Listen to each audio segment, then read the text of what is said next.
सोनिया गांधी और राहुल गांधी पर सुब्रमण्यम स्वामी के आरोपों से राजनीतिक गलियारे में खलबली मची हुई है। स्वामी तो सवाल पूछ ही रहे हैं, विपक्ष ने भी हंगामा खड़ा कर दिया है।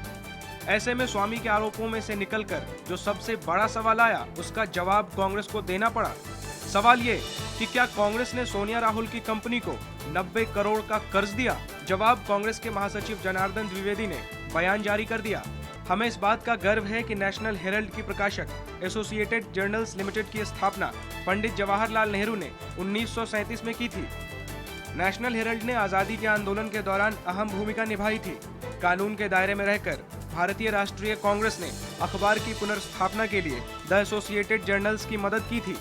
ये मदद ब्याज मुक्त कर्ज के तौर पर दी गई थी और इससे भारतीय राष्ट्रीय कांग्रेस ने किसी भी तरह का व्यावसायिक फायदा नहीं लिया। कांग्रेस ने कर्ज देने की बात तो मानी है, लेकिन कहा है कि एसोसिएटेड जर्नल्स की मदद करना उसकी ड्यूटी थी। लेकिन इस जवाब से न तो स्वामी संतुष्ट हैं और न ही बीजेपी। आरोपों से घिरे बीजेपी अध्यक्ष नितिन गडकरी को पद छोड़ने की नसीहत देने वाले गोवा के मुख्यमंत्री मनोहर पर्रिकर अब अपने बयान से पलट गए हैं। उन्होंने अब बयान जारी कर कहा है कि गडकरी पर लगे आरोप सही नहीं है। मीडिया के दावों के आधार पर मैं नितिन गडकरी पर लगे आरोपों को स्वीकार नहीं कर सकता। नितिन गडकरी ने खुद कहा है कि उनकी जांच की जाए। किसी भी निष्कर्ष तक पहुंचने से पहले जांच पूरी होने का इंतजार करना चाहिए। कानून को अपना काम करने दीजिए, सच अपने आप सामने आएगा।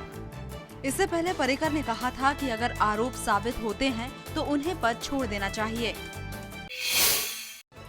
दिसंबर में चुनाव की तारीख जैसे जैसे नजदीक आ रही है, गुजरात में पार्टियों के वादों के पिटारे खटाखट खुल रहे हैं।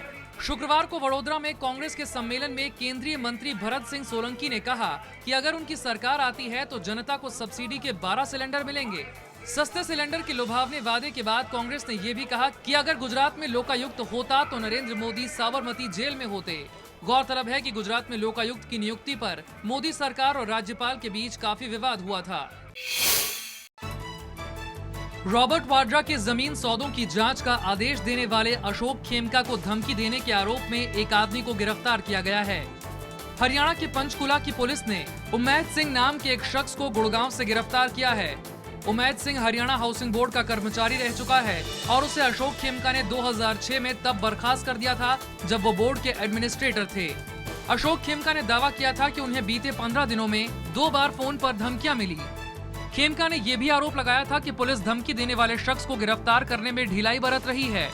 अशोक खेमका 15 अक्टूबर तक हरियाणा के आईजी रजिस्ट्रेशन थे।